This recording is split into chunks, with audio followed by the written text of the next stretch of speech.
So my name is Nick Cattoni. I'm a SE for Checkpoint here in South Carolina. I work with Chris Herron. I focus mainly on commercial business. And I've got Andy with me if you want to introduce yourself. Sure, I'm Andy Thomas. Been with Checkpoint for about 4 years, but was a customer for about 20 years. Done various IT and security roles as a customer, and switched over to, I guess they call it the dark side, the sales side. But hopefully we can bring you some information on just some technologies that we've seen that benefit the scale that to keep up with the cloud in our data center. Like Andy said, today we're going to talk about HyperScale security, basically how we can use some of that same HyperScale methodology from data centers and apply that to scaling on our traditional network security. So I'm going to try to keep the product stuff to a minimum, but I think, one of the things we see is that scalable solutions are, not a new thing in the cybersecurity world. I think, we just want to show you kind of a unique way that the problem can be handled, but also in a way that's much more cost effective. So at the end of the PowerPoint, we're going to have a Q&A section. Feel free to unmute your mics. We'd love to, talk to you or answer any questions that you might have. And so with that, I'll roll into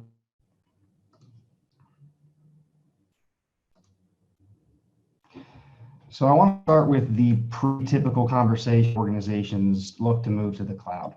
So the more and more customers are increasing their footprint in the cloud, and whether that's SaaS applications or putting infrastructure up there. And it seems that every business now is in the cloud in some manner. Usually the ones that tell you they're not change their mind once you start asking them about Office 365 or what backup solutions, stuff like that. So the main reasons businesses, look to take on the cloud transformation is the productivity. So users are able to, access information from anywhere. They're using this technology or the newest versions of software. That's going to enable the business to be more agile. I think, this is the perfect time in the market to show why it's, important to be able to respond quickly to changes. So cost, another factor, cost can really be an advantage or a disadvantage. I think you hear a lot of people, moving to the cloud, and it ends up, costing 10 times the cost. But if an organization can utilize a cloud infrastructure efficiently, it's going to lead to better performance and cost savings.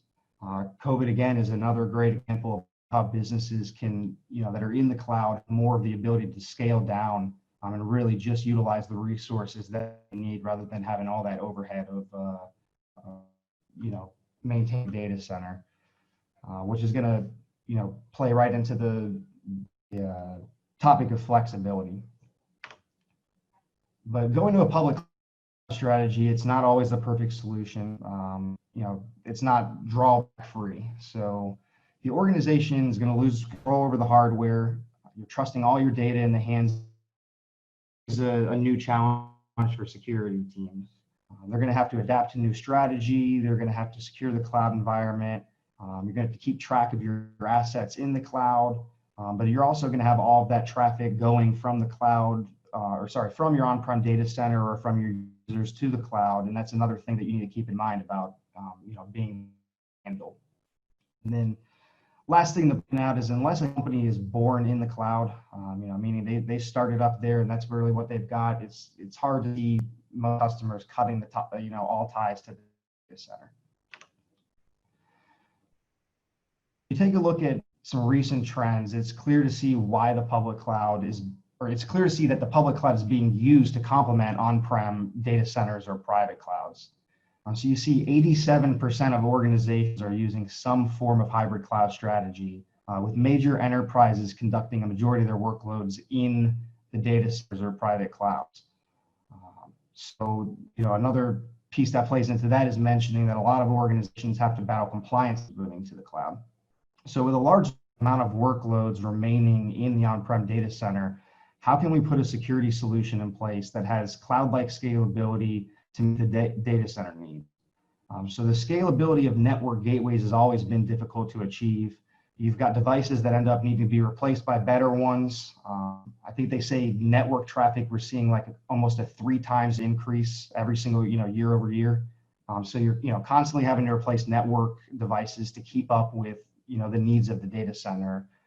And also you have high availability as an issue. Redundancy is such a huge benefit that the cloud offers. But when, a lot of times we're securing with traditional network, static network devices, you have that issue of, hey, one of these things is, sitting in HA and it's not doing anything. It feels like a waste of money.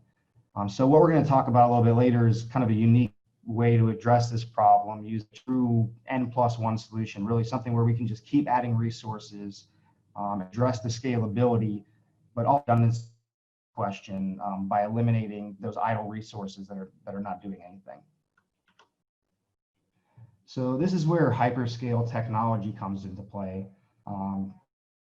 So definition of HyperScale, just to kind of read it off, it's the ability of a technology architecture to improve and scale appropriately as more demand is added to the system. So, we see this with Facebook, with the Googles, the Netflix, these huge hyperscale data centers that can just grow and grow and grow. Basically, we're looking at how can we take that same concept that hyperscale data centers use and apply that to the traditional data center security market. And so what that's going to do is if we can achieve that, it gives us a solution that has incredibly high levels of performance or throughput while still having that redundancy that we talked about. So scalable platform, we kind of mentioned in the beginning, it's, everybody has some way of having a scalable solution to handle security needs. It's not new in the industry. And so while many vendors, us included, offer chassis solutions, these are really targeted for those huge enterprises that really just need tons and tons and tons of throughput. And so chassis solutions are just too expensive for mid-sized businesses. And for a smaller mid-sized business, you don't need 100 gigs of throughput at the firewall. So it's overkill anyway. So what we're going to go into is kind of talking about a new platform that we have called Maestro, which basically uses regular appliances rather than a blade architecture. So it's bringing all the benefits of scalable platform solutions to a business of any size. So it doesn't matter if you have, a couple hundred employees or you have, 50,000 employees, you're going to have the ability to scale without that huge upfront cost of traditional chassis solutions. And so there's various use cases where having a scalable solution based on just normal appliances is beneficial. And one of the is going to be for obviously customers like we talked about that want scalability, but the chassis is just too big. Gets them in at an entry cost, gives you the ability to long term, know that you're not going to have to rip and replace your gateways, but without that huge upfront cost of the chassis. On the flip side, it's kind of the exact opposite of everything we talked about, which is very, very large enterprises can use this. So if you've got massive companies where chassis solutions are, need multiple chassis solutions, this is a way to achieve, significantly more throughput without the complexity of managing and using all of those chassis solutions. So using normal gateways, we can actually get about 10 times the throughput that some of these chassis solutions are able to offer.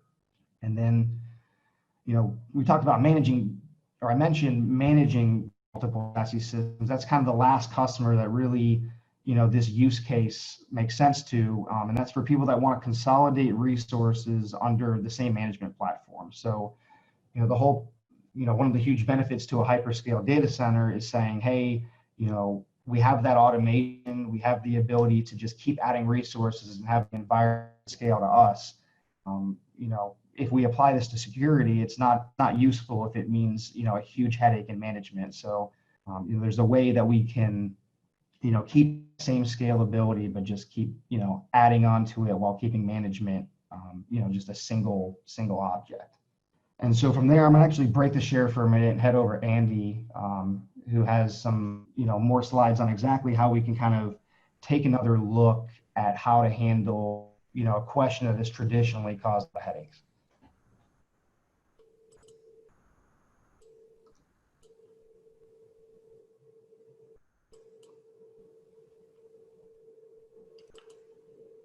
So let me get started here.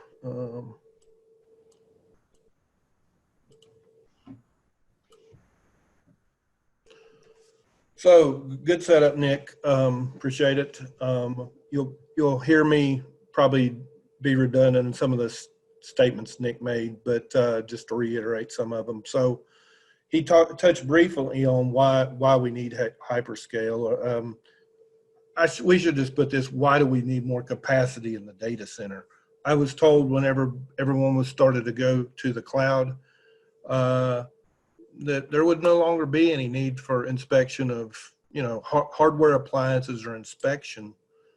And I don't, as much as people are moving to the cloud, and some of that will probably dissipate over time, there's new requirements. When you shift your data center to the cloud, or your compute or storage, whenever you shift that to the cloud, you still have a lot of companies have users on premise, kind of changing with COVID, but you still have a lot of users that are still going to the cloud. You have to inspect the whole entire cloud, every connection essentially that goes to the cloud, because the cloud's untrusted. That's the point, or the internet rather. So you also have people that will always have on-prem networks, maybe not always, but at least for the foreseeable future. And with that, you want east-west inspection. There's a variety of needs of doing network inspection. Now, with the modern data center and the modern way of computing, things are being distributed. Branch offices, people aren't backhauling everything back to the data center. People are working from Starbucks, so that communication may or may not be inspected by a network device. It may be that you just depend on the endpoint agent. But yet, even with that, maybe you're doing remote access to get access to the internal corporate resources, and when you do that, you're going to need capacity for that VPN connection or the inspection that goes with that. So things are shifting for sure, but what we found is the benefit of what we've learned from the cloud and how it's been scalable. We felt like that same method could be used in the data center. And again, I don't want to get too much in what Checkpoint is doing here. This is really an industry problem. It's a unique way that Checkpoint is to address the solution, but really this is a problem that's industry-wide, and other vendors have other solutions. Most of them, what we found, is in the chassis. So back to what HyperScale is, or why we need it, the unpredictable traffic patterns that I mentioned here on the slide, just the increase of usage. You see the seasonal patterns, holiday shopping is a perfect example. And how things may ramp up on e-commerce during that time, and take away from not take away from other resources, but add to what's also going on in your shops, physical stores, brick and mortars. But that's a shifted traffic. It's a burst, and then a downgrade, and that's what we see the benefit of cloud. That's one of its hallmarks, is its agility to both flex up and flex down as needed. You also see new applications coming online that really spike the usage. I'll give an example of, 5 years ago, or no, it's probably been about 7 years ago, when I first, as a customer, thought, okay, I need to start doing this next gen firewall consolidation services. I don't want to be managing a proxy and a firewall and an IPS. I want to consolidate those. And when I did, it was about the same time Office 365 was being turned up. And so at the same time, I had to size my gateways for the change in how I was going to do things, because I felt like that was the best use of my resources. I didn't have a huge team to manage 3 different solutions. I wanted to do it all in one, and it was the right decision for us. But with that being said, as this Office 365, we didn't get good metrics on what the traffic flows would be. We sized our boxes appropriately and pretty much nailed it, except for one instance. We had problems in Europe, and it was just hard to manage that traffic. Had to do some load sharing on our gateways and kind of limp along till the next budget cycle came along, which isn't always practical. And that was more of a branch office type of use case, but it still applies. The idea is you get locked into the appliances, and you're pretty much either you buy way over more capacity to what you need for the next 5 years, or you don't have enough capacity and then you have to rip and replace your solutions.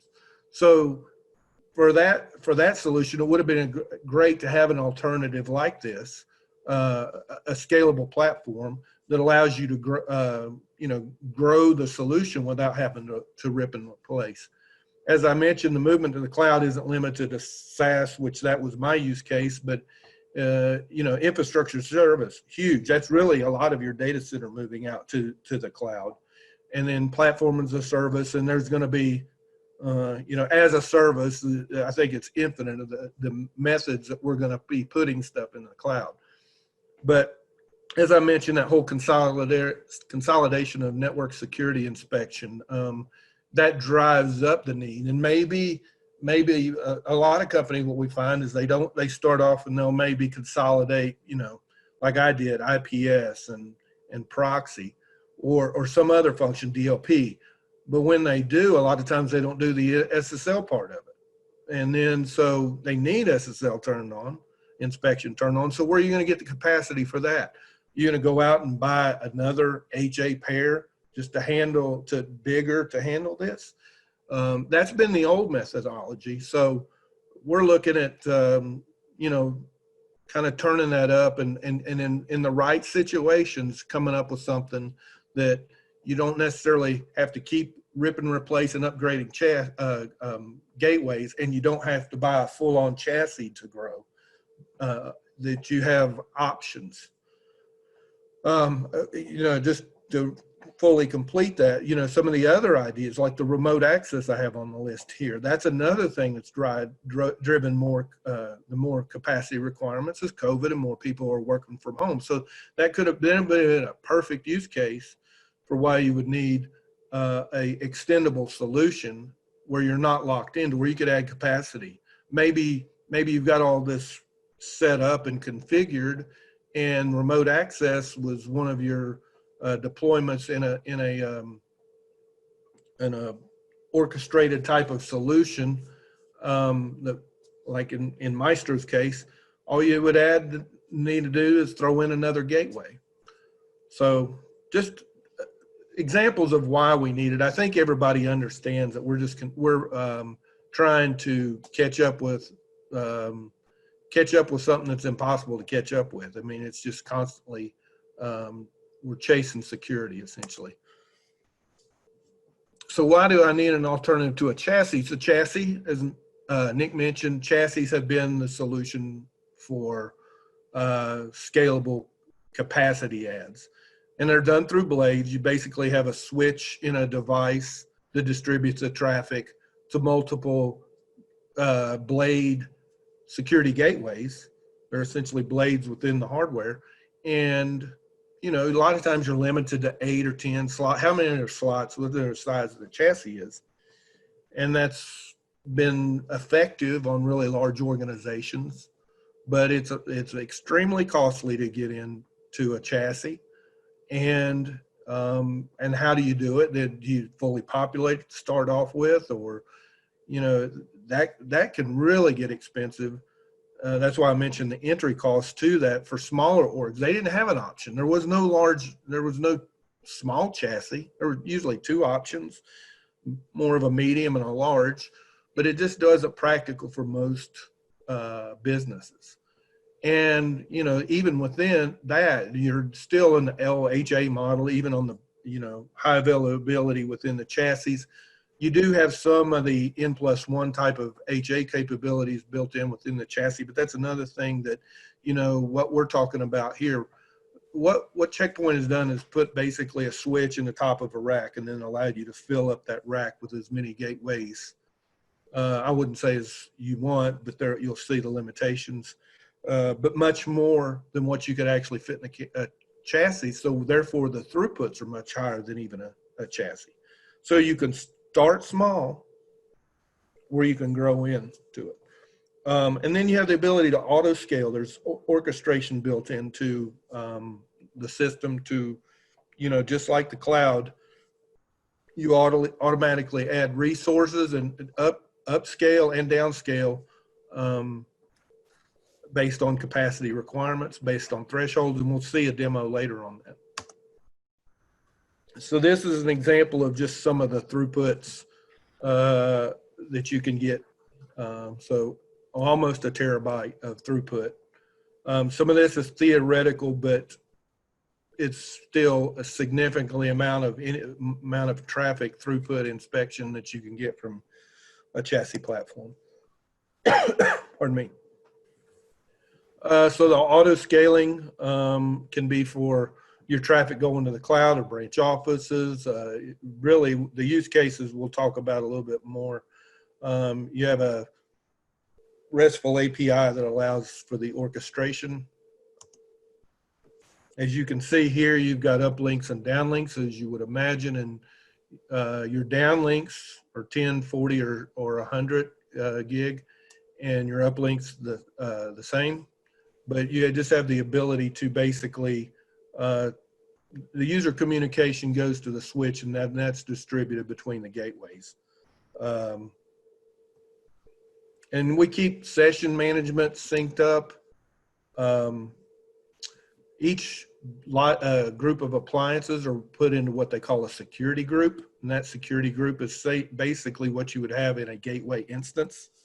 So security group 1 would be an inspection for one particular use case, and group 2 in this slide would be for another particular use case. It would just be, if you have multiple firewalls on your floor, that would be, each one of those would relate to that firewall instance that you have for, maybe you have one for finance, maybe have one for e-commerce, that kind of division. And here's some of the specifics on the just the limitations. Single management object is basically just a way to talk to a single security group and manage it. So there's a load balancing mechanism that distributes the load equally, and your N+1, it basically pretty much RAID 5s the traffic, similar to what you would do in disk. You're putting everything across those across the gateways that you have to send the load to, and you need basically one to handle redundancy. You lose one, you still have the same capacity. It's load balanced through a dynamic algorithm, and it has to do with basically the 5-tuple type of criteria. There's a correction to ensure that there's no asymmetric communication. So that's obviously a problem whenever you're doing something like this. It's not like you're just talking to one device, you're talking to multiple. We have software to actually handle that, basically that, making sure that we can keep up with the connection across the gateways. So just the dynamic scalability requirements that come from our different business units. You have shops, for example, this is done from our Israel counterparts. Shops is more of a European term, but any of our e-commerce or brick and mortar type of stores, big box stores, whatever they may be, telco is a great use case. Government, I can only imagine some of the systems that have had to come online for the government to support COVID and what's going on in the world would require dynamic, significant increases of dynamic traffic. Transportation companies, just a few. There's so many different use cases. I support a hospital, and they're very interested in it because where some organizations decentralize with branch office and all, their model is to centralize the traffic, all their inspection coming from all their employees going out a single one or two internet pops. So with that consolidation of all that traffic coming through means that you got to have large inspection to be done. So So here's an example of just a couple different security groups and the unassigned gateways. You can reassign these gateways based on thresholds. So essentially what happens too, and we don't really call this out that much in these slides, but essentially what happens, you can manually move these things by a simple web interface.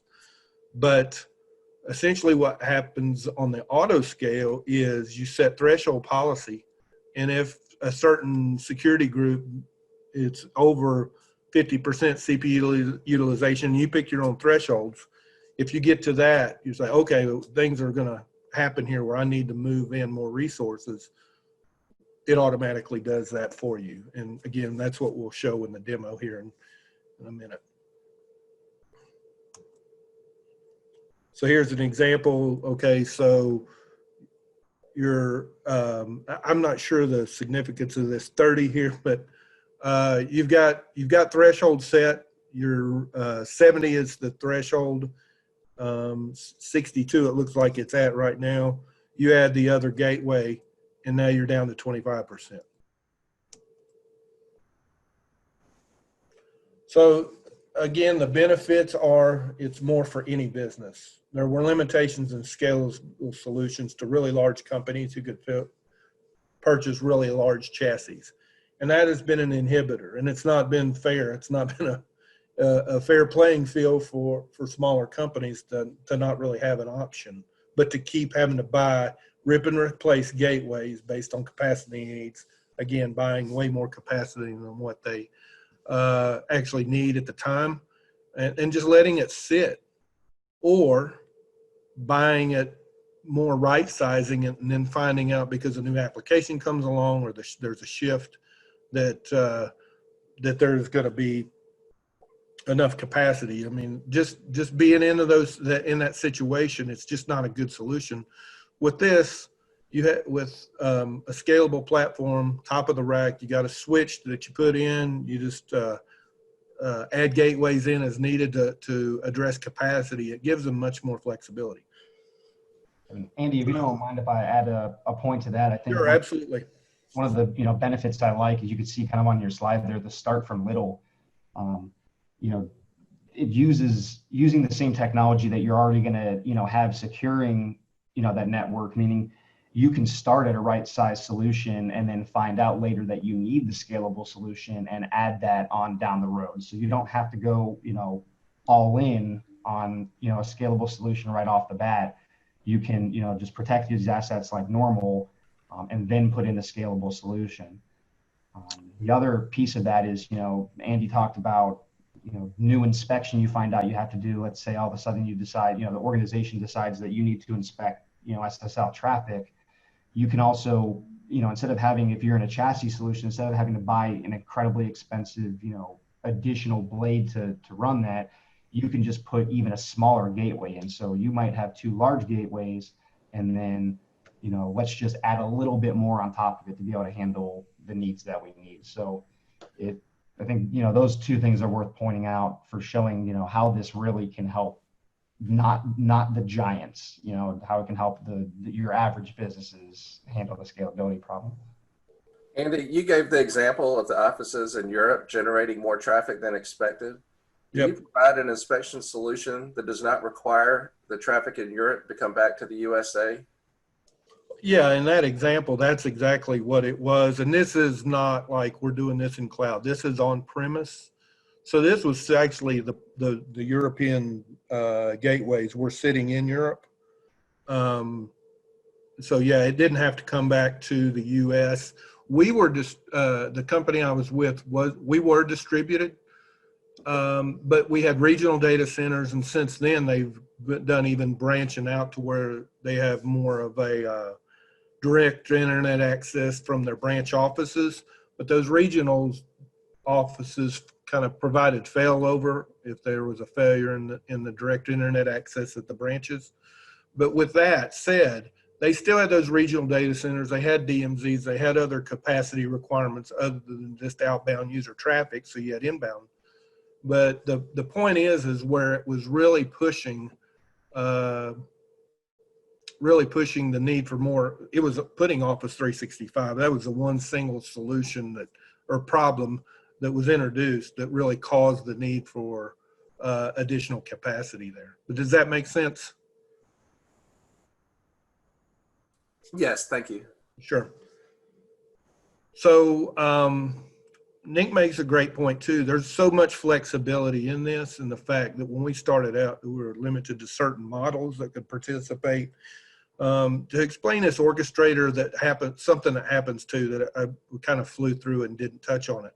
Essentially what happens in this orchestration process is you've got auto scaling, which I'm going to again show that demo, but you can manually move stuff around through this web interface that you'll see. But with that said, what happens when you actually move a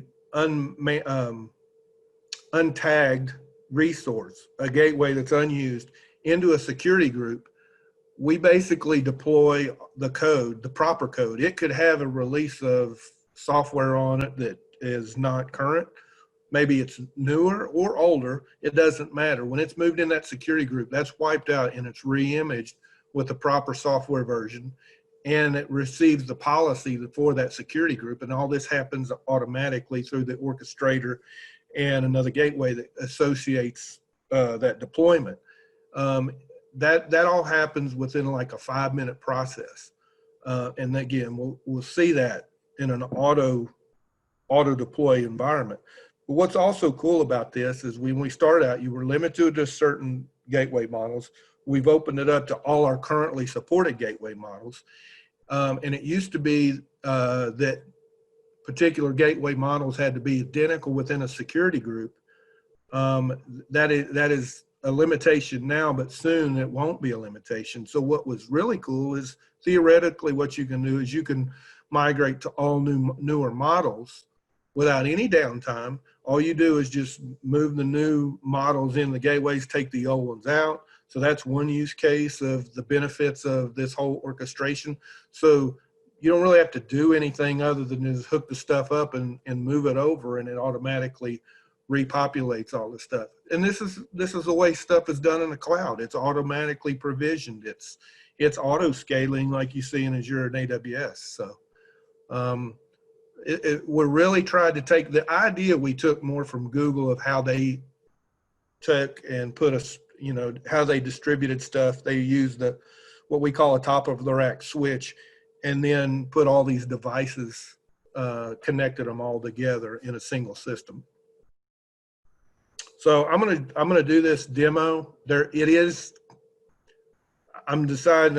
I think we have time. I think I'm just gonna let the whole thing run. It takes about 5 minutes. It's the actual process. It's real time, so you get to see the full thing. It gets kind of dead at some time. Nothing's happening. If you want to shoot some questions while that's going on, where there's not much happening, feel free to. I'll probably fill in with some commentary as well, but let's just get at it and let you see what it can do.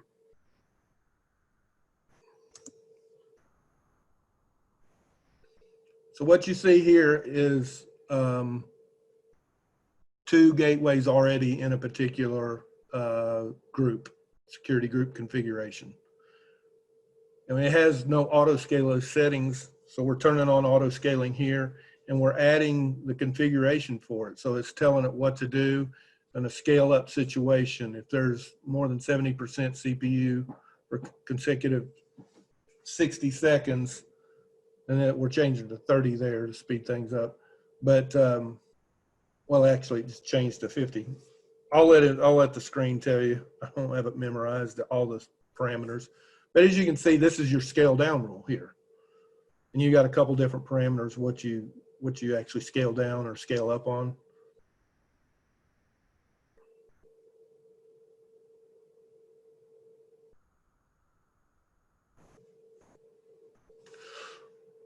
So that's set. So now they're going to start sending traffic to it to change the behavior.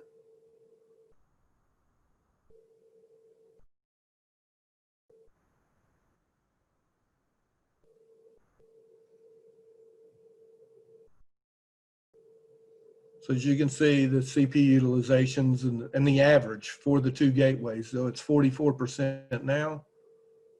So this is kind of the wait time. It's got a be that at that criteria for a certain amount of seconds.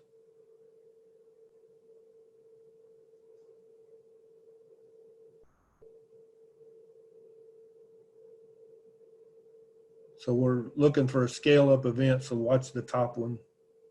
So there's 30 seconds. All right, now we're going to start seeing the other system come online with the unused system that's being automatically added to the scale group or the security group. See it added into the GUI, populates.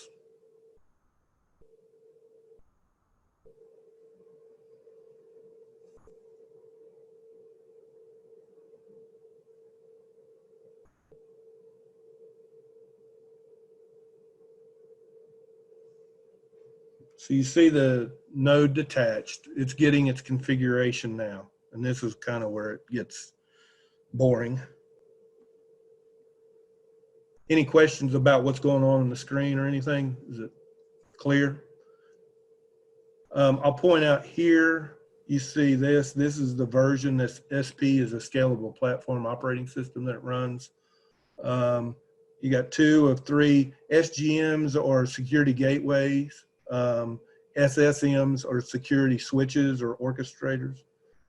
You got 2 in use, but 3 in the security group. So that's the point of this 2 and the 3 here.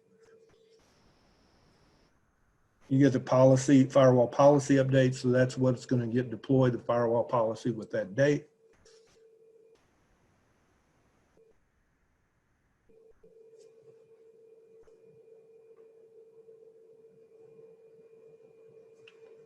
Again, this is all happening. You think if you need this on the cloud and you're doing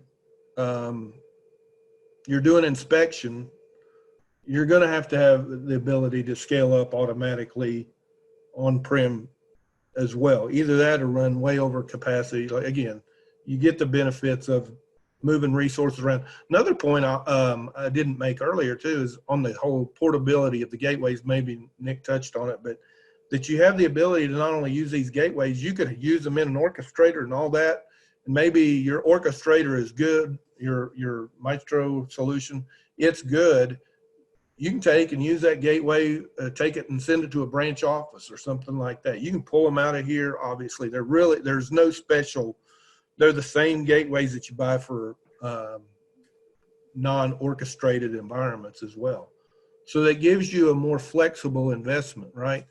And just gives you, you know, an environment that you can customize and use as you need. So it's got the policy, it's rebooting now as a policy in the new software update.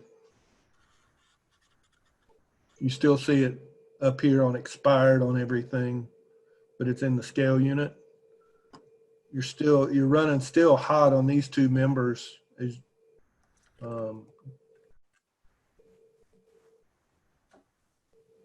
And participants are automatically muted when they join the meeting, but participants do have the ability to unmute themselves to ask a question. Great, thanks.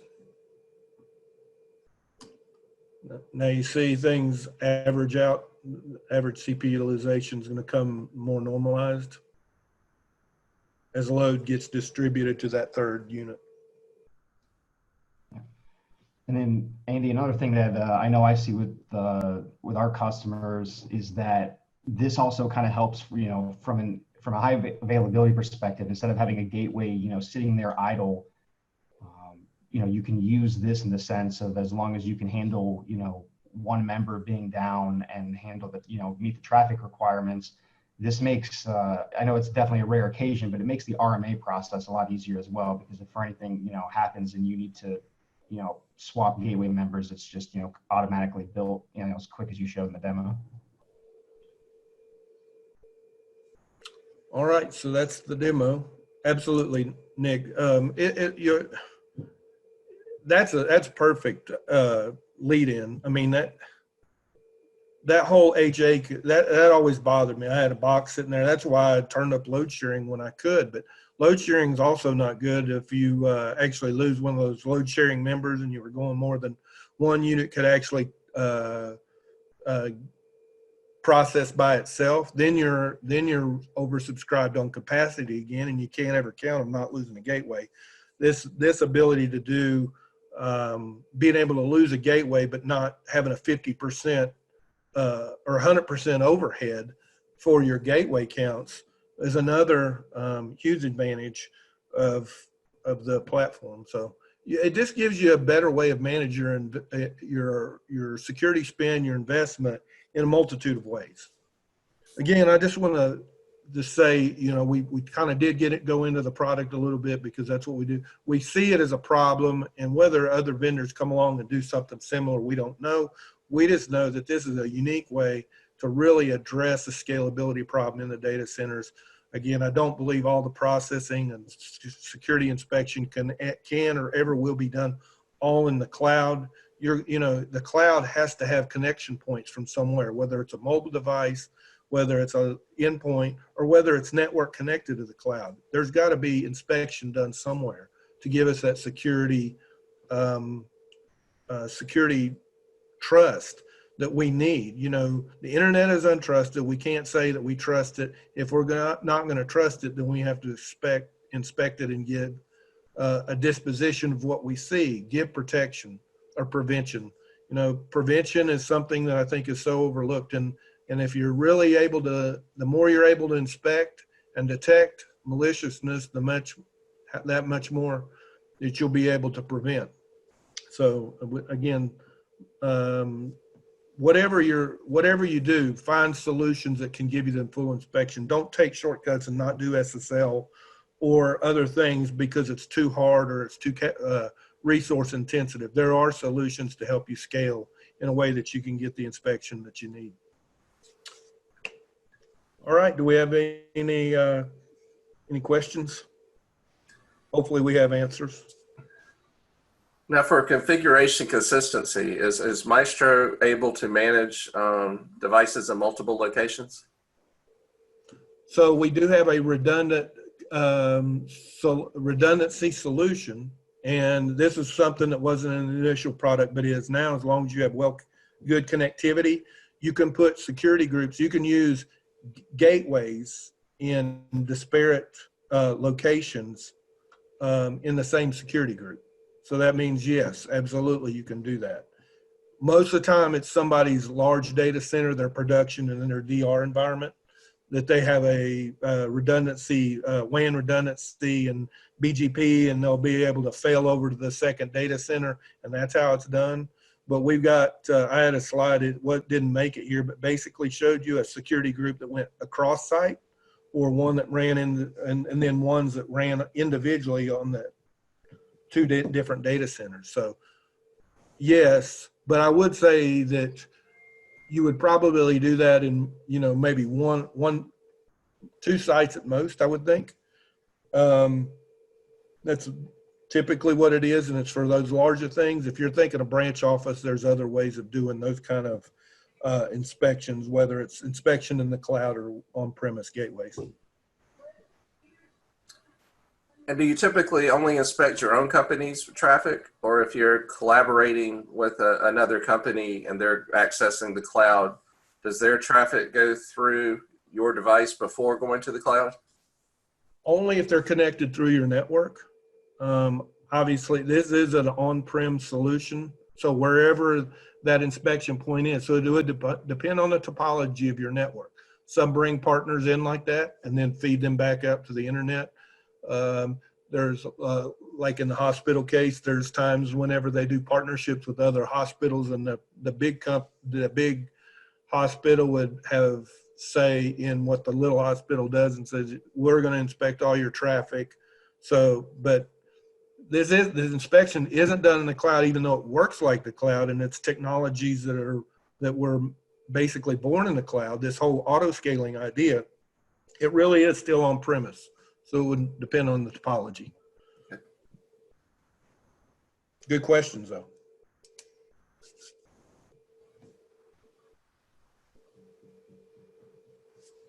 And again, everyone can take themselves off mute to ask a question.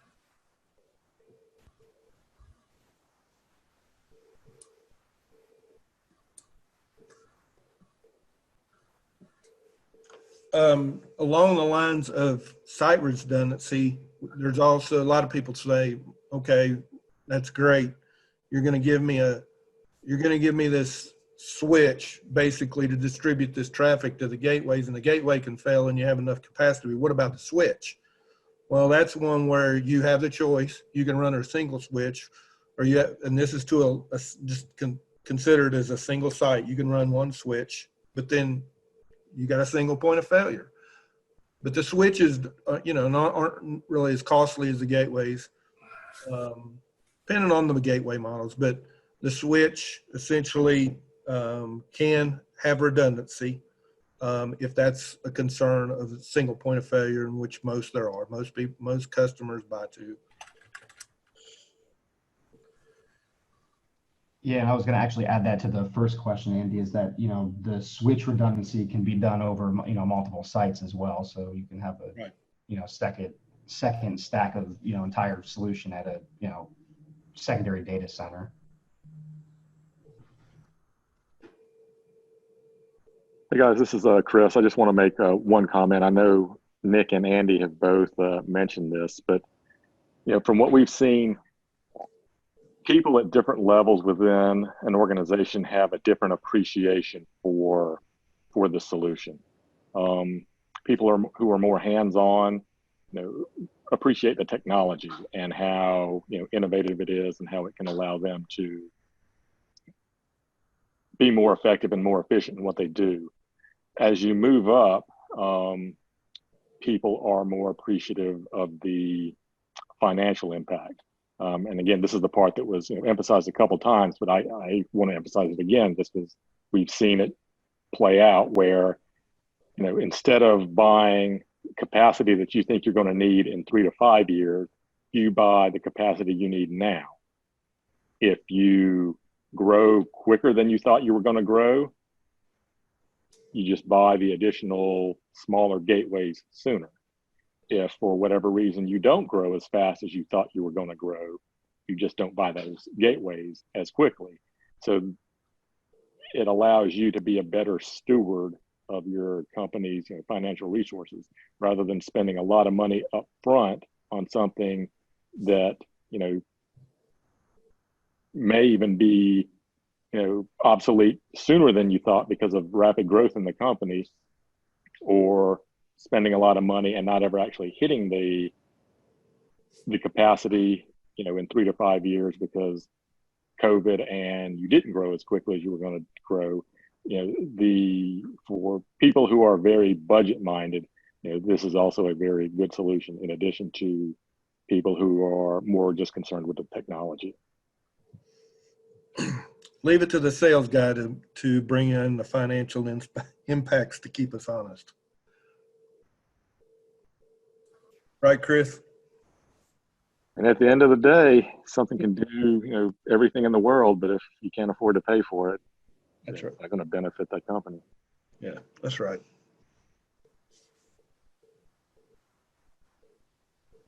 Well, Andy and Nick, thank you for your presentation today and for your support of BSidesGVL. Thanks, Mike. Thank you. Thank you for the opportunity. Appreciate it.